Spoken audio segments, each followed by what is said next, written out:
All right, golfers. So in this video, I'm going to show you what I believe are the 5 common mistakes that golfers make in their swing that really impacts their game, right? If you've ever had a round, one day you just were hitting it good, your brain was turned off, you're hitting a lot of good shots and things like that.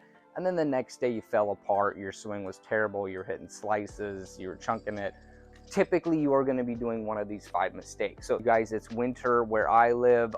Winter's a great time to take advantage of indoor, just practicing and checking out your setup. So come springtime, you are dialed and you are ready to take on your buddies and play the best golf that you can play.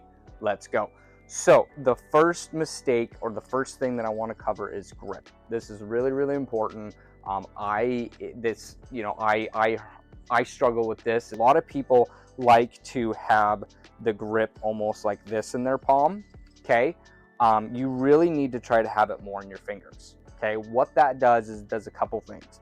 It allows you to have more angle with your wrist, aka more leg when you're coming down for the impact position. If you have it in your palm like this, it's harder to get that wrist rotation or the angle in your wrist, right? If I have it in my fingers, I can bend my wrist a lot more, okay? The next thing it does is just control. If you have it in your palm like this, it's harder to control the club, in my opinion. Now, so typically, like I said, in the palm, you're not gonna be able to have the angle with the wrist to create the leg like you do with your fingers. So double check that. It's very, very simple. There are grips that are actually made out there with like a black line on it or something like that, an alignment. So like when you're setting up, you know, like I need to put my grip in that position, okay? The next thing to check is if your grip is weak or strong, okay? What I mean by that is where your grip position really is. If you can see a lot of knuckles, okay, if you're looking down at your hand and you can count 3 knuckles, that means your grip is very strong. That means that you want to close the club face down coming into impact, resulting in hooks, you know, duck hooks, all those things that we don't really want to see. A lot of guys, you know, you can see like this grip right here has a good position for me to put my thumb, and it's a really good alignment. A lot of people say that you want the V's, right? The V's of your hands to point at your shoulders. That's a good starting point. But what I found, okay, is that if I get out on the golf course and I start hitting things a little bit to the left, okay, I'm making good contact, I'm hitting good shots, they're starting left and they're going left, okay? I will just take my grip and then tweak it a little bit to the left or counterclockwise as a right golfer, which weakens my grip, which makes it so when I come into impact, my face is a little bit open compared to maybe being 1 or 2 degrees closed. This can be a huge thing. A lot of golfers can have super strong grips. They can have super weak grips, which result in crazy slices. A lot of the times I'll just tell people, hey, take your grip, crank it a little bit this way or crank it a little bit that way to see what it does. Don't change anything else in your golf swing and swing like that and see what happens. Mistake number 2 that we're going to be covering is the over-the-top move, basically resulting in slices and, you know, just disastrous things, okay? The term over the top is used a lot, okay? Technically, you do have to kind of swing over the top in order to hit a fade or an out to in swing path, okay? You have to swing that in order to hit a fade golf shot with the driver irons or whatever. So it is kind of a misused term, in my opinion. A lot of people just say, oh, did I come over the top? And it's like, well, yeah, you did because you hit a fade, but that's also what you're playing for, right? So, you know, you got to be careful with that term. Now, too much over the top is obviously a big thing, right? Now, what that would look like, I have to like really try here, but like if we see something like that, you know, that was pretty bad there. Basically, you're here, you come out, and then you come down, okay? That is the move that we are really trying to get away from. I do have another video here that is talking about slicing with the driver. You do want to go check that out. But today, it's over the top move, okay? If you're hitting a slice with your irons, your drivers, the chances are you're hitting over the top. A lot of people will say that like your upper body starts first, but I believe that a lot of people, this happens because your hips fire to first and you don't move your hands at all at the top of the swing. So you take it to the top, your hips fire, your hands are already way out in front of you. The only move for you to do is come over the top. That's what you have to do. Another thing that I'll probably cover in another video is getting stuck. I call it, right? Getting stuck in your golf swing. But today covering over the top, which is firing the hips in my opinion, which just happens a lot of the times. Get the hands out. Your only move is to come down and across the ball. So in the other video I talked about, you can use an alignment stick which points outward away from you. One swing thought that you can think is really feeling like your hands drop first and then you start to swing. Okay, your hands have to drop in my opinion, and then you can rotate and swing. If your hands don't drop, your hips fire, already my hands are out in front of me and I'm kind of stuck in this position. Common mistake number 3 is weight shifting, okay, or hanging back. I do see a lot of amateur golfers, whether you're young, you're old, starting out, whatever it is you hang back. Now this can be because of a lot of different things, but again, just trying to cover kind of the common mistakes here. Hanging back is when you don't shift your weight to the front foot, you stay back and your spine angle might be pointed backwards and you get flippy with your hands, okay? Something that would happen a lot is you're pulling your head, you're topping the golf ball, you could be chunking the golf ball, right? You're throwing your hands way too behind it. Let's see if I can like, so like obviously I kind of fell back. I still kind of hit that okay. Didn't really go as far as my normal 8-iron, felt pretty thin. 130 yards, you know, but that was kind of hard for me to do. But you're hanging back on the golf ball, okay? Thinning the shot, pulling your head, losing your balance. A lot of that comes from not shifting your weight to the front foot. Okay, so a really good drill that we can do is the step through drill. You've probably seen this out and around. It's actually a really good drill. Even if you're hitting it good, you guys try these drills out just to kind of stay fresh coming for spring golf. Okay, what you can do is you can set the ball up. You don't have to hit a ball, but basically what you want to do is before you hit the ball, you just take a step forward, okay? You take it back, step forward, and swing. That's it. But what that does is all your weight, you know, Newton's law or whatever, right? Your weight, whatever object in motion must stay in motion. So you already have your weight moving forward.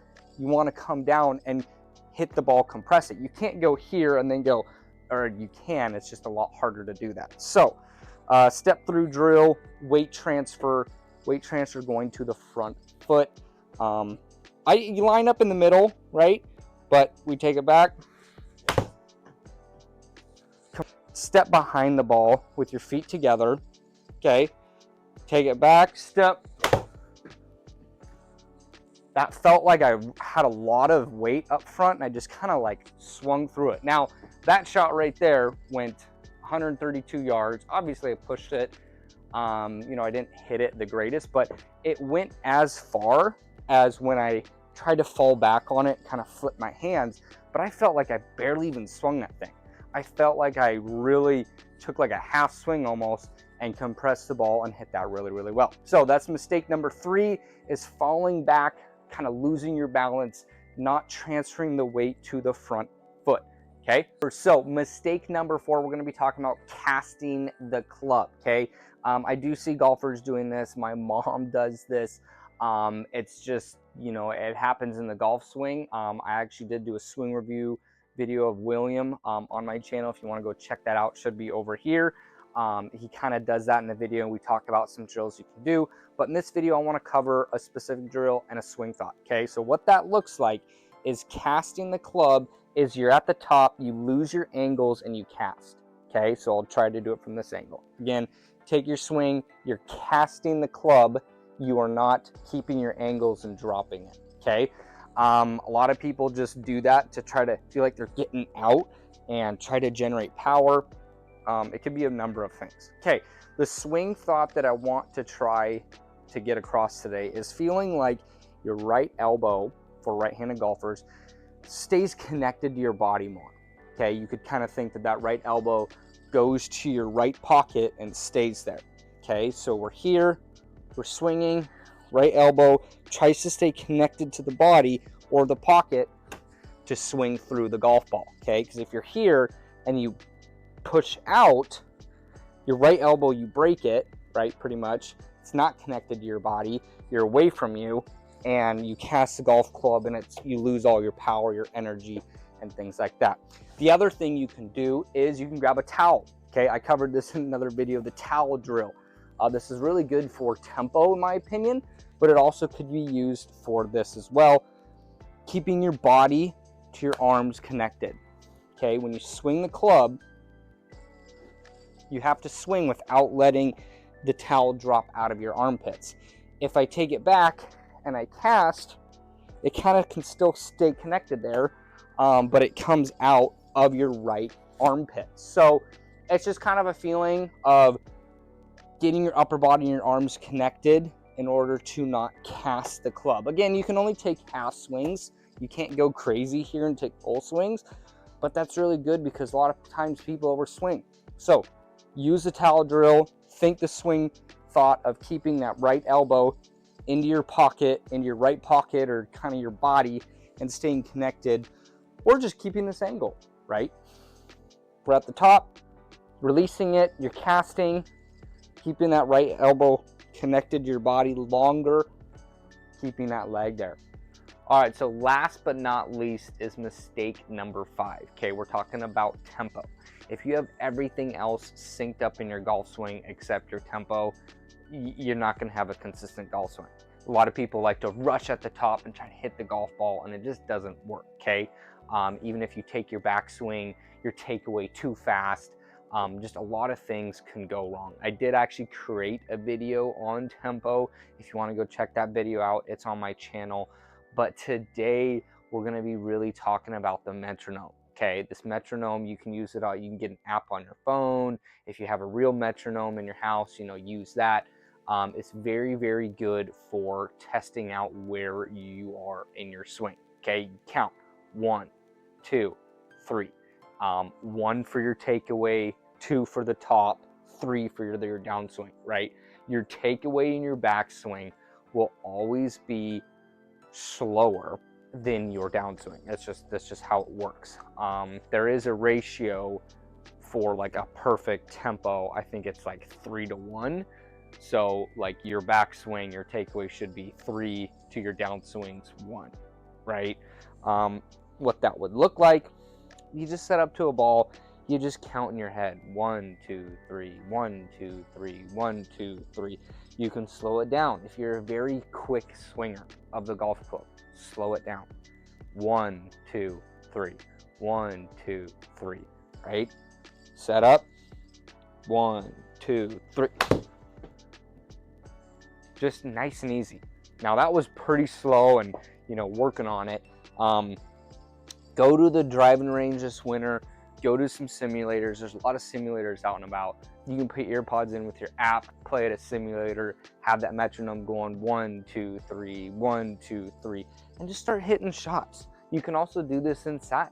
You don't have to hit real golf balls. You can just go 1, 2, 3, 1, 2, 3, 1, 2, 3. Just practice it that way. It will help to actually hit the golf balls, but if you don't have it, you can still practice it inside. Quick little recap, guys. You can either obviously do this in a simulator, you can do it at home, do it on a driving range, do it wherever. Grip. Check your grip. Go back to this video, watch it, use this as a reference. Number 1 is grip. Number 2, stop coming over the top, okay? Stop firing your hips too fast and coming over the top if that's your move, right? Number 3, obviously it's shifting the weight, hanging back on the shot, not understanding what's supposed to happen in the golf swing. Shifting your weight, big, big, big important deal. Do not cast the club. Do not cast. Keep your angles, get that right elbow to your pocket, get it connected to your body, and swing and rotate. And then obviously number 5 is the tempo, which we just covered. Okay, so that's the recap. All right, guys, so the conclusion of the video is you do not have to work on all those things at one time. I actually advise you not to do that. Okay, pick one thing, work on it for a week or so. Work on a couple of the items for the winter if that's what your issues are. Work on them. Okay, again, like I said in other videos, is my opinion, you get 2 swing thoughts. Okay, the second you start thinking about more than 2, you're really going to mess up your swing. You're going to be thinking about too much stuff, and you're probably going to be in your head. All right, so work on one thing at a time, test it out, go to the driving range, go to the simulator. Let me know what you guys are struggling with. You could send me a video over on Instagram of your swing and let me know if you want me to check it out and see what I can see. Awesome. Thanks for watching, guys.